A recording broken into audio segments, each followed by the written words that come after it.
स्वाती गोडसे आपण पाहताय news 18 Lokmat speed news मध्ये आपल्या सगळ्यांचं स्वागत आणि आता बघणार आहोत अनेक महत्त्वाच्या बातम्यांचा वेगवान आढावा।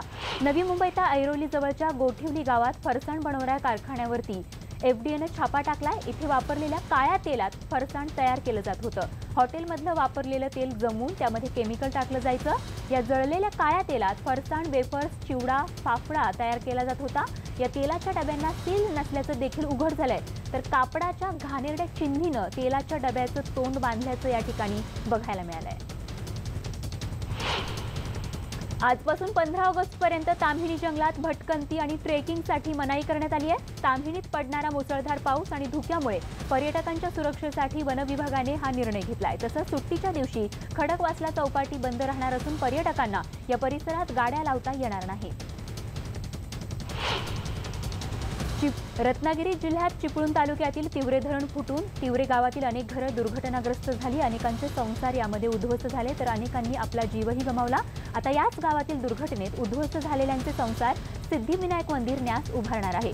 तिवरे गावात ज्यांची घरं पडली त्यांची घरं पुन्हा नव्याने बांधून देण्यात येणार आहे।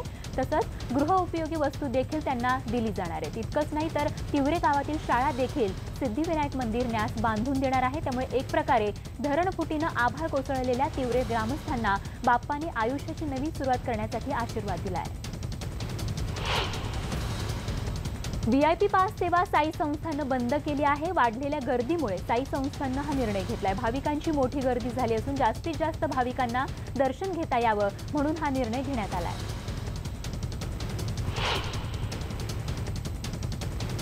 पुण्यातही आज गुरुपौर्णिमेचा उत्साह बघायला मिळतोय। शहरातील विविध दत्त मंदिरांमध्ये भाविकांनी मोठी गर्दी केलेली आहे। तर बुधवार पेठेतील दत्त मंदिरात फुलांची खास सजावटही करण्यात आली। 122 वर्ष असं हे जुनं मंदिर असून सकाळपासूनच या ठिकाणी भक्तांनी दर्शनासाठी मोठी गर्दी केली आहे। गुरुपौर्णिमेनिमित्त विदर्भातील शेगावमध्ये भाविकांची मांदियाळी बघायला मिळते। आज दुपारी 3 वाजल्यापासून चंद्रग्रहणाचे वेध असल्यामुळे दुपारी 2 नंतर गजानन महाराजांचं दर्शन बंद होईल। त्यामुळे संतनगरी शेगाव इथे गजानन महाराजांच्या दर्शनासाठी पहाटेपासूनच भाविकांनी गर्दी केली आहे। राज्यभरात गुरुपौर्णिमा उत्साहात साजरी केली जात असताना अक्कलकोटमध्येही पहाटे 5 वाजल्यापासून काकड आरती आणि अभिषेक करून गुरुपौर्णिमेच्या उत्सवाला सुरुवात झाली। भिवू नकोस, मी तुझ्या पाठीशी आहे असा विश्वास देणाऱ्या स्वामी समर्थांचा भक्तगण आपल्या गुरुचं दर्शन घेण्यासाठी अक्कलकोटमध्ये दाखल झाला। बातमी बुलढाण्यातून। बुलढाणा शहरातील 3 बालकं बंद कारमध्ये सापडल्याचा धक्कादायक प्रकार घडलाय। यातील दोघांचा मृत्यू झाला असून एक मुलगी जिवंत सापडली। अंगणवाडीत गेलेल्या 3 बालकांचं बुलढाणा शहरातून अपहरण झाल्याच्या शक्यतेनं तपास सुरू होता आणि पोलिसांनी या प्रकरणी गुन्हा दाखल करून शोध सुरू केला होता आणि या शोधाअंतर्गत आता ही मुलं या कारमध्ये सापडलेली आहेत। तर यावेळी काचेला ठोकला असता यामध्ये एक मुलगी जिवंत असल्याचं निदर्शनास आलंय आणि पोलिसांनी आता पुढील तपास सुरू केलाय। नाशिकमध्ये शिवसैनिक बघूयात पुढची बातमी। राज्य सरकारी कर्मचाऱ्यांच्या मागणीनुसार 5 दिवसांच्या आठवड्यांचा निर्णय घेतला जाईल असं मुख्यमंत्री देवेंद्र फडणवीस यांनी सांगितलंय। कर्मचाऱ्यांसह निवृत्तीधारकांनाही महागाई भत्त्यात वाढ देण्यात येणार आहे। तर कर्मचाऱ्यांच्या सेवानिवृत्तीचं वय 60 वर्ष करण्याबाबतही पुढील महिन्यात निर्णय घेतला जाईल अशी माहिती देखील मुख्यमंत्र्यांनी दिली आहे। मंत्रालयात राजपत्रित अधिकाऱ्यांसमवेत झालेल्या बैठकीत त्यांनी ही माहिती दिली आहे। भारतीय नागरी विमानांसाठी पाकिस्ताननं आपला एअरस्पेस खुला केलाय। आता भारतीय विमान कंपन्यांना पाकिस्तान एअरस्पेस वापरता येणार आहे। गेले काही दिवस भारतीय विमानांना पाकिस्तानच्या हवाई हद्दीतून जाता येत नव्हतं आणि त्यामुळे हवाई बंदीचा फटका भारतीय तसंच पाकिस्तानी विमानांना देखील बसत होता। दीनदयाळ उपाध्याय अंत्योदय अभियानात 33 लाख कुटुंबांना शिधापत्रिका आणि 40 लाख गॅस कनेक्शन मिळणार असल्याचं मुख्यमंत्री देवेंद्र फडणवीस यांनी सांगितलंय। या अभियानाचं उद्घाटन मुख्यमंत्र्यांच्या हस्ते पार पडलं त्यावेळी त्यांनी माहिती दिली आहे। काँग्रेस राष्ट्रवादीच्या जागा वाटपाबाबत आज मुंबईत बैठक होणार आहे। यावेळी मित्रपक्षांच्या जागा तसंच जागांची अदलाबदली यावर देखील या बैठकीत चर्चा होणार असल्याचं कळतंय। लोकसभा निवडणुकीत काँग्रेस राष्ट्रवादीचा जागा वाटपाचा घोळ अखेरच्या क्षणापर्यंत सुरू होता। त्यामुळे आता विधानसभेत काय होतं हे पाहणं महत्त्वाचं ठरणार आहे। नाशिकमध्ये शिवसैनिक आक्रमक झालेले बघायला मिळत आहेत। मुख्यमंत्री सेनेचाच होणार असं भाजपचे नेते वारंवार सांगत असले तरी सेनेच्या कार्यकर्त्यांना मात्र ते मान्य नाहीये। भाजप प्रभारी सरोज पांडे यांच्या वक्तव्यानंतर शिवसेना आक्रमक झाली असून भाजप सेनेत आता मुख्यमंत्री कुणाचा याहून नवा वाद सुरू झालाय। मुंबई महापालिकेच्या बेपर्वाईचा तिसरा बळी गेलाय। धारावी परिसरातील निसर्ग उद्यानजवळ मिठी नदीत पडून एका 7 वर्षीय चिमुरड्याचा मृत्यू झालाय। सुमित मुन्नालाल जयस्वाल असे या मुलाचं नाव आहे। मिठी नदी रुंदीकरणासाठी बीएमसीनं गेल्या महिन्यात या ठिकाणी अनधिकृत बांधकाम तोडलं होतं। मुंबईतील वाहतूक कोंडी दूर करण्याच्या उद्देशानं मुंबई महापालिकेचा महत्त्वाकांक्षी प्रकल्प असलेल्या कोस्टल रोडचं भवितव्य आज मुंबई उच्च न्यायालयात ठरणार आहे। या प्रकल्पामुळे पर्यावरणाचं तसंच समुद्रातील जैवविविधतेचं आणि त्याचबरोबर वरळी कोळीवाडा परिसरातील कोळी बांधवांचं देखील नुकसान होत असल्याच्या आरोपाच्या 5 याचिकांवरील निर्णय मुख्य न्यायमूर्ती प्रदीप नंदराजोग आणि न्यायमूर्ती नितीन जामदार यांचं खंडपीठ आज सुनावणार आहे। मुंबईच्या तलावांमध्ये सतत पावसाची संततधार सुरू आहे आणि त्यामुळे पाण्याची पातळी जी आहे ती सतत वाढत असून तलावांमध्ये 48% जलसाठा जमा झालाय। त्यामुळे गेले 8 महिने मुंबईमध्ये सुरू असलेली 10% पाणी कपात आता लवकरच रद्द होणार आहे। बस भाड्यात कपात केल्यानंतर दररोजचे नव्हे तर वीकेंडला देखील बाहेर फिरण्यासाठी निघणारे मुंबईकर आता बेस्ट बस गाड्यांनाच पसंती देत असल्याचं बघायला मिळते। शनिवार आणि रविवार या 2 दिवसांमध्ये देखील पूर्वीपेक्षा 5 लाख प्रवाशांची संख्या वाढल्याचं बघायला मिळतंय। मुंबईमध्ये पाऊस गायब असला तरी साथीच्या आजारांचं प्रमाण मात्र वाढलंय। त्यामध्ये वातावरणातील बदलांचा परिणामही मुंबईकरांच्या आरोग्यावर होत असल्यानं पालिका प्रशासनानं काळजी घेण्याचं आवाहन केलंय। आपत्कालीन दुर्घटना घडल्यास घरातून बेघर झालेल्या नागरिकांच्या पुनर्वसनासाठी शासनानं म्हाडाच्या संक्रमण शिबिराची उभारणी केली। मात्र या संक्रमण शिबिरातील घुसखोरी रोखण्यासाठी त्यातील भ्रष्टाचार आणि गुन्हेगारी तसंच ऑनलाईन भाडे वसुलीसाठी म्हाडानं आता ऑनलाईन यंत्रणा उभारण्याचा निर्णय घेतलाय। मध्य रेल्वेच्या प्रवाशांना आता मोठ्या मोबाईल तिकीट ॲपमुळे तांत्रिक अडचणीचा सामना करावा लागतोय। जानेवारी 2019 ते जून 2019 पर्यंत मोबाईल तिकीट ॲपमधील मुंबई विभागातील 16,813 व्यवहार अपूर्ण झाल्याची माहिती एका वरिष्ठ अधिकाऱ्याने दिली आहे। पुणे मुंबई एक्सप्रेसवेवरील मिसिंग लिंकचं काम दृष्टीपथात येण्यापूर्वीच या ठिकाणी टोल वसुली करण्यात येणार आहे। राज्य सरकारनं त्यासाठी ठेकेदार नेमण्याचा निर्णय घेतला असून त्यासाठीची निविदा देखील प्रसिद्ध केली आहे। नव्या धोरणानुसार महापालिकेच्या मंड्या आणि रेल्वे स्थानकापासून 150 मीटरपर्यंतच्या परिसरात फेरीवाल्यांना बंदी घालण्यात आली आहे। त्यामुळे पादचारी आणि प्रवाशांना याचा मोठा दिलासा मिळणार आहे। मुंबईतील सोसायटीतील कचरा उचलण्यासाठी लागणारी वाहतूक आणि त्याच्या विल्हेवाटीसाठी महिन्याला अतिरिक्त 60 रुपये आकारले जाणार आहेत। प्रॉपर्टी टॅक्स आणि वॉटर टॅक्सच्या बिलामध्ये किंवा वेगळ्या स्वरूपात मुंबईकरांना हा कर भरावा लागणार आहे।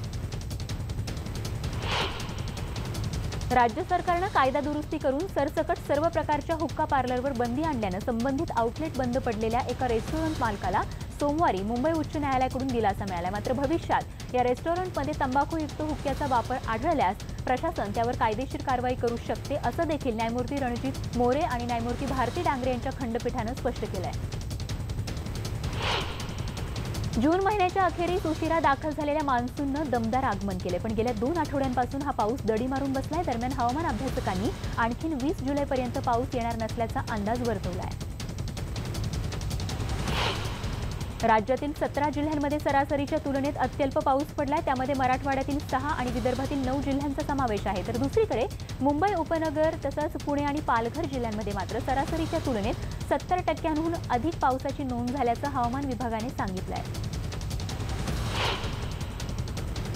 मुंबई पुणे महामार्गावरती एका पिकअप टेम्पोला शिवनेरी बसनं धडक दिल्यानं अपघात झाला। यामध्ये बस चालक आणि एक प्रवासी गंभीर जखमी झालाय।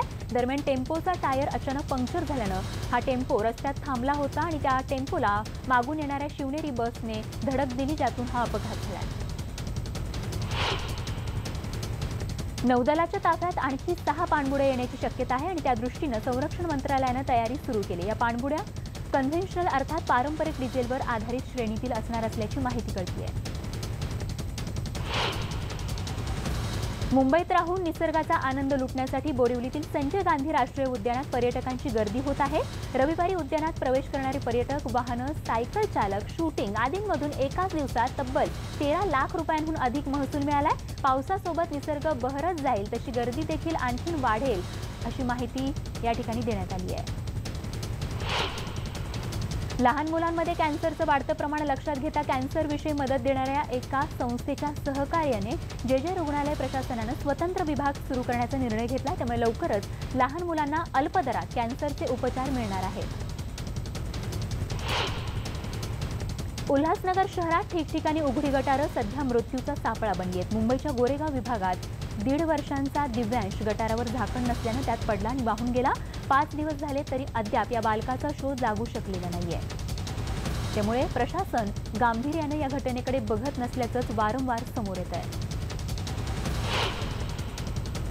भिवंडीमधील वज्रेश्वरी अंबाडी रोडवरील सावरोलीत खड्डा चुकवताना एका एसटी बस चालकाचा ताबा सुटल्यानं अपघात झाला, ज्यामध्ये चालक आणि 6 प्रवासी किरकोळ जखमी झालेत। एसटी चिखलात अडकल्यानं तिला काढण्यासाठी तब्बल 5 तास लागले। भिवंडी महानगरपालिकेनं करोडो रुपये खर्च करून बांधलेल्या उद्यानांची पावसानं दुरवस्था झाल्यानं बच्चे कंपनीची चांगलीच कोंडी झाली आहे। उद्यान अधिकाऱ्याचं कोणतेच नियोजन नसल्यानं शहरातील मध्यवर्ती भागात असलेल्या सुभाष उद्यानाची दयनीय दुरवस्था झाली आहे। मात्र प्रशासनाचं याकडे अक्षम्य दुर्लक्ष असल्याचं बघायला मिळतंय।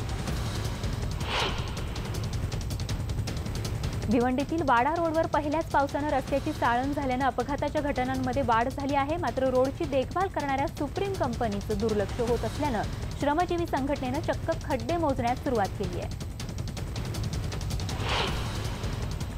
दुचाकीस्वाराला भर रस्त्यात हार्ट अटॅक आल्यानंतर एका पोलीस अधिकाऱ्यानं त्याला सीपीआर देत त्याचे प्राण वाचवल्याची घटना अंबरनाथमध्ये समोर आली आहे। दरम्यान पोलीस उपनिरीक्षक उल्हास जाधव यांच्या कामगिरीनंतर त्यांचं शहरातून आणि पोलीस दलातून मोठं कौतुक होत आहे।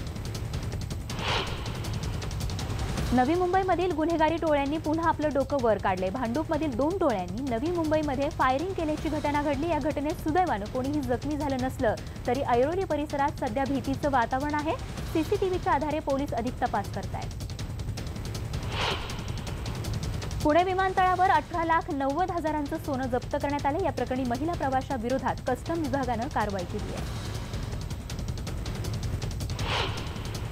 17 जुलैला पुण्यामध्ये विमा कंपनीवर शिवसेना मोर्चा काढणार आहे। 21 जिल्ह्यातील शेतकऱ्यांच्या पीक विम्याचे करोडो रुपये या विमा कंपन्यांमध्ये आहेत। शेतकऱ्यांना त्यांचे हक्काचे पैसे मिळवून देण्यासाठी हा मोर्चा काढला जाणार असल्याचं शिवसेनेनं सांगितलंय। तर या मोर्चात अनेक शेतकरी देखील सहभागी होणार आहेत।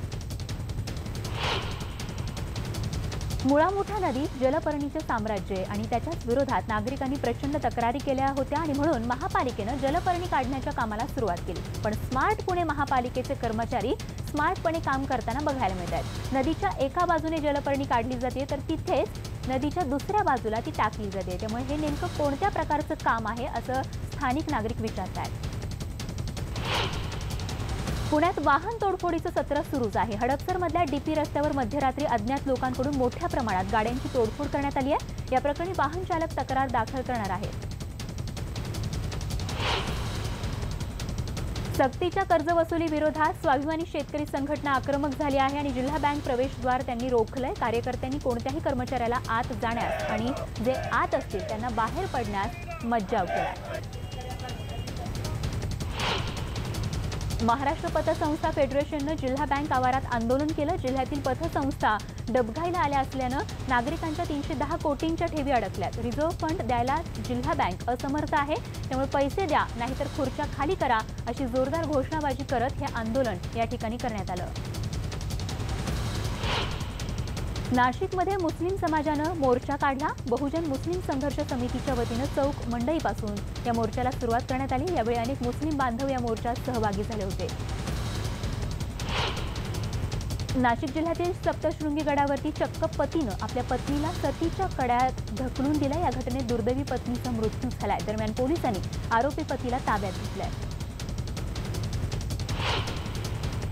जुन्या नाशिकमधील अनेक जुने वाडे धोकादायक झालेले आहेत। यंदा पहिल्याच पावसात तब्बल 4 वाडे जमीनदोस्त झाले। त्यातील 2 जीर्ण वाड्यांमध्ये कोणी राहत नव्हतं, त्यामुळे मोठी जीवितहानी टळली।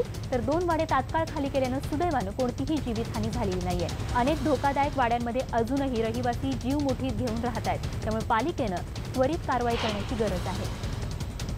औरंगाबाद आणि जालना जिल्ह्यातील मोबाईल टॉवरच्या महागड्या बॅटरी चोरणाऱ्या दोघांना मुकुंदवाडी पोलिसांनी रमानगर भागातून अटक केली। हे दोघेही चोर उत्तर प्रदेशच्या मेरठ भागातले। दरम्यान ते औरंगाबादच्या मुकुंदवाडी भागात राहत होते। त्यांच्याकडून पोलिसांनी तब्बल 2.25 लाख रुपये किमतीच्या चोरी केलेल्या 34 बॅटऱ्या जप्त केल्या। औरंगाबादमध्ये वाळूज परिसरातल्या हनुमान मंदिराच्या दानपेटीवर चोरट्यांनी डल्ला मारल्याची घटना घडली। ही वाळूज औद्योगिक क्षेत्रातील ट्रॅक टर्मिनल रोडवरील घटना आहे। मंदिराच्या गेटचं कुलूप तोडून 2 चोरट्यांनी 50 ते 60 हजारांची रोकड पळवली। चोरट्यांच्या हालचाली सीसीटीव्हीत कैद झाल्या असून पोलीस चोरांचा शोध घेत आहेत। आणि बातमीसोबतच स्पीड न्यूजमध्ये एक छोटासा ब्रेक, लगेच परत येतो बघा।